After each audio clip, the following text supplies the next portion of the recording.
Brennan Collier here, reporting from the Forge in historic Dundalk Town Center. I'm here today to educate myself on the FAFSA from Sonia Dees.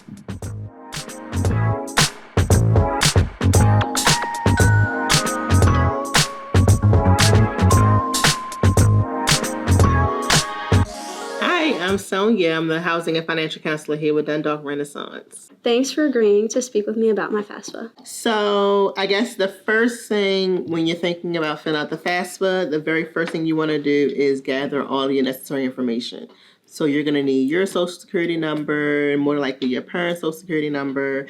If you are not a citizen, then you have your alien registration number. Then you want to make sure that you have all of your tax information from the prior year. So, and there's a quick way, if you have not filed taxes or if your parents do not have their income taxes, then you can go onto the IRS website and request a copy of the transcript. FAFSA will also allow you to input your information on the system, and they will retrieve the prior year tax information as well as a part of the application process.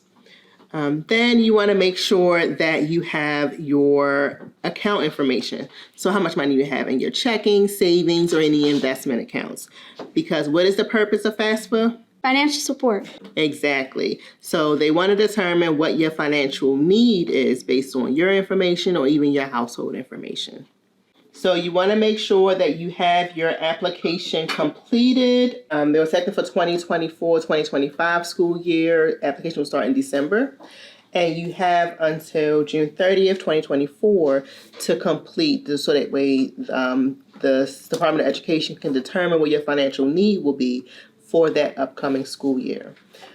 Also, as a part of their process, once they determine your financial need, they're going to give you an expected family contribution. It's going to be a number, okay? Based on the information on the application, your tax return, your savings, they're going to say how much can your family contribute to your educational endeavors, okay? If the EFC is 0, then you're going to have an award letter, right? The award letter may include a combination of grants as well as subsidized loans and unsubsidized loans. Now, are you familiar with what the unsubsidized loans, what the difference are between the two? I know, but could you explain for our viewers at home? With subsidized loans, it's only available for your undergraduate career, okay? It's based on a financial need, and the interest does not accrue until after you've graduated. So that's 6 months after you graduated, that's when that interest rate will start to apply to the balances that you required throughout that undergraduate career. And there's limits to the amount that you can get approved for, and the government will pay that interest while you are in school, okay?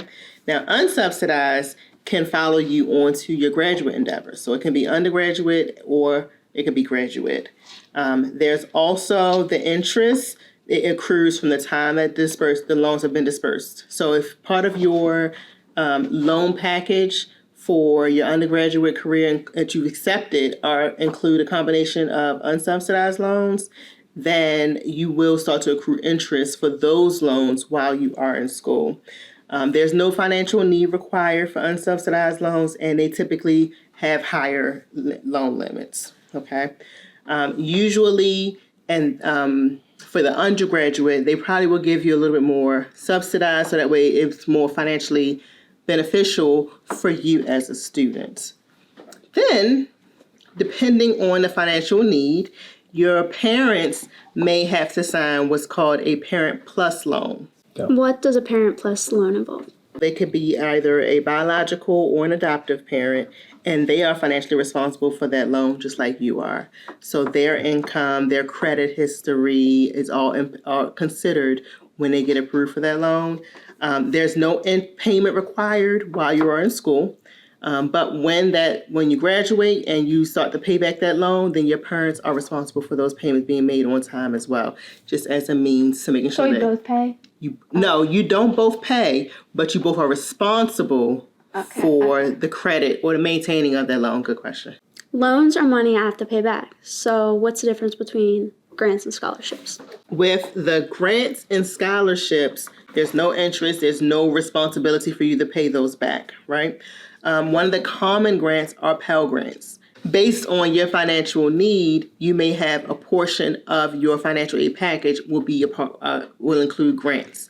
Now, when it comes to scholarships, that is typically offered by organizations. So let's say, I believe you're part of the ROTC, right? Naval Preparatory Program. Exactly. So let's say that group has a scholarship program where if you fit certain requirements, you can apply. You may have to complete an essay, and then they would award you an amount on a one-time basis. Typically, it may be for that school year. And then if you want to apply for the following years, you just have to make sure that you still meet those requirements. Who should I expect to hear from once I send everything in? After you've completed the FAFSA online, you'll get that EFC, right? That expected family contribution. And a part of that application is your school preference. So you're going to give them all the schools you plan on applying to. And then once you get the acceptance from those schools, then they're going to get the information from FAFSA and they'll be able to provide you your award summary. So it's really going to come from the school, and they'll have a list of the grants that you've received, the loans, and the scholarships won't be listed there, but you're going to let them know that you have scholarships that you will receive. Now, as far as the legal documentation that is required, like the promissory note and things like that, promissory note is your promise to pay the loan when you graduate. All of that is going to be captured from the school. Okay, so you're going to accept your awards through the school and then complete the signature requirements from the school. Thank you for your time. Thank you for educating me about the FAFSA. Amazing. Yes. Well, good luck in the application process. And if you have any questions, please feel free to call or email me, and I'll be able to try to help you out as best I can. Thank you so much. You're welcome.